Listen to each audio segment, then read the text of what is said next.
3, 2, 1. Hi, hello everyone. Welcome to Vision Computers. In our today's video, we'll see about search engines. Search engines అంటే ఏంటి, అవి ఎలా పనిచేస్తాయి అనేది మనం చూద్దామండి ఈ వీడియోలో.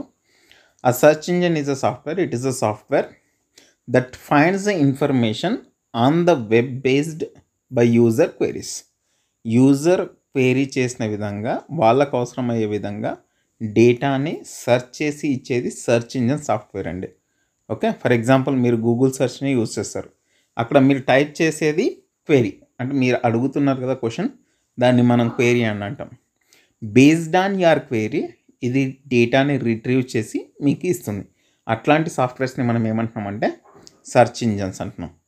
Okay, and it works using automated programs like robot and bots. ఈ ప్రోగ్రామ్స్ని యూజ్ చేసి డేటా అనేది మనకి ఇస్తుందండి. To scan and index websites and then provide the list of relevant result when users searches. దాని లిస్ట్ని మెయింటైన్ చేయడానికి, ఇండెక్స్ని మెయింటైన్ చేయడానికి, వెబ్సైట్స్ని సెర్చ్ చేయడానికి ఈ పర్టిక్యులర్ సాఫ్ట్వేర్ ఆటోమేటెడ్ ప్రోగ్రామ్స్ అనేది యూజ్ చేస్తుంది బిహైండ్ ద సీన్, అండ్ మనకు కావాల్సిన ఇన్ఫర్మేషన్ అనేది ప్రొవైడ్ చేస్తుంది. ఓకే, మనకు రెగ్యులర్ లైఫ్లో మనం యూజ్ చేసే ఒక సెర్చ్ ఇంజిన్ ఏంటి అంటే గూగుల్.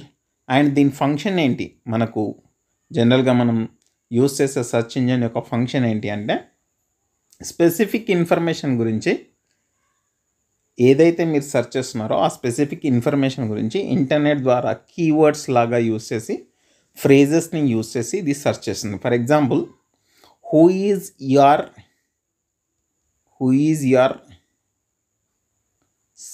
చీఫ్ మినిస్టర్ అని మనం టైప్ చేస్తాం అనుకోండి, ఇక్కడ మన కీవర్డ్ ఏమవుతుందంటే ఇక్కడ చీఫ్ మినిస్టర్ అనేది కీవర్డ్ అవుతుందండి.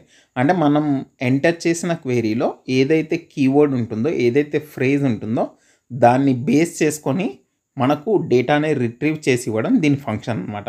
ఫర్ ఎగ్జాంపుల్, కంప్యూటర్ అని మీరు టైప్ చేస్తారనుకోండి, కంప్యూటర్ అన్నది ఒక ఫ్రేజ్ అవుతుంది, అక్కడ ఆ కీవర్డ్ అవుతుంది అనమాట. ఆ కీవర్డ్ని యూజ్ చేసుకొని ఇది డేటాని రిట్రీవ్ చేసి మనకు ఇస్తుంది. ఇది ఎట్లా వర్క్ చేస్తుంది, గూగుల్ సెర్చ్ ఇంజిన్ కానీ లేకపోతే ఏదైనా సెర్చ్ ఇంజిన్ కానీ మనకు ఎట్లా వర్క్ చేస్తుంది అంటే, ఫస్ట్ ఇది క్రాలింగ్ని యూజ్ చేస్తుంది.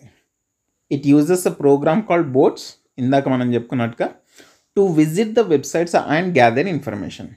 అన్ని వెబ్సైట్స్ని చూడడానికి, ఇన్ఫర్మేషన్ని గ్యాదర్ చేయడానికి ఇది క్రాలింగ్ అనేది చేస్తుందండి సెర్చ్ ఇంజిన్ అనేది. ఓకే, నెక్స్ట్ ఇది క్రాలింగ్ చేసిన తర్వాత ఇండెక్సింగ్ అనేది చేస్తుందండి. ఇక్కడ గ్యాదర్డ్ ఇన్ఫర్మేషన్ ఏదైతే ఉందో, మనం క్రాలింగ్లో గ్యాదర్ చేసాం కదా ఇన్ఫర్మేషన్, దాన్ని స్టోర్ చేసి డేటాబేస్ ఏదైతే ఉంటుందో కన్సిస్టెంట్గా అప్డేటెడ్గా దాన్ని ఉంచడానికి ట్రై చేస్తుంది. ఇండెక్సింగ్ అనేది ఏం చేస్తుందంటే, మీరు కలెక్ట్ చేసిన ఇన్ఫర్మేషన్ని ఒక ఇండెక్స్ ఫార్మెట్లో ఏది ఎక్కడ ఉంది అనేది ఇండెక్సింగ్ అనేది చేస్తుంది అనమాట గ్యాదర్డ్ ఇన్ఫర్మేషన్కి.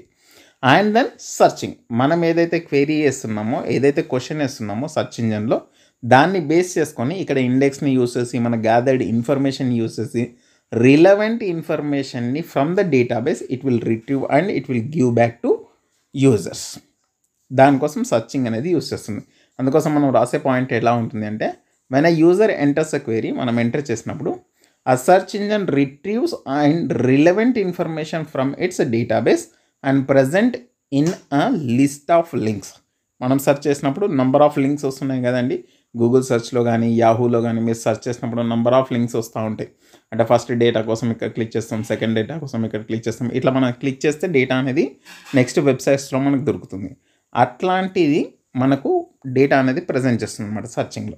మనం జనరల్గా చూసే సెర్చ్ ఇంజన్స్ ఏంటి, Google, Bing, Yahoo search engine, DuckDuckGo, ఇట్లాంటివన్నీ కూడా సెర్చ్ ఇంజన్స్ అనమాట.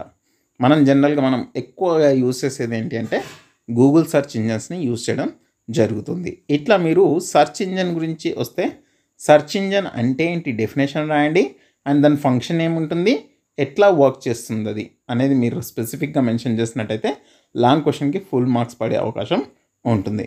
ఐ హోప్ ఈ వీడియో యూస్ఫుల్ అనే నేను అనుకుంటున్నాను. సో ఈ వీడియో కనుక యూస్ఫుల్ అనిపిస్తే లైక్ చేయండి, షేర్ చేయండి, సబ్స్క్రైబ్ చేయండి, అండ్ మీ ఫ్రెండ్స్తో కూడా సబ్స్క్రైబ్ చేయించే ప్రయత్నం చేయండి. థ్యాంక్ యూ అండి, థ్యాంక్ యూ ఫర్ వాచింగ్.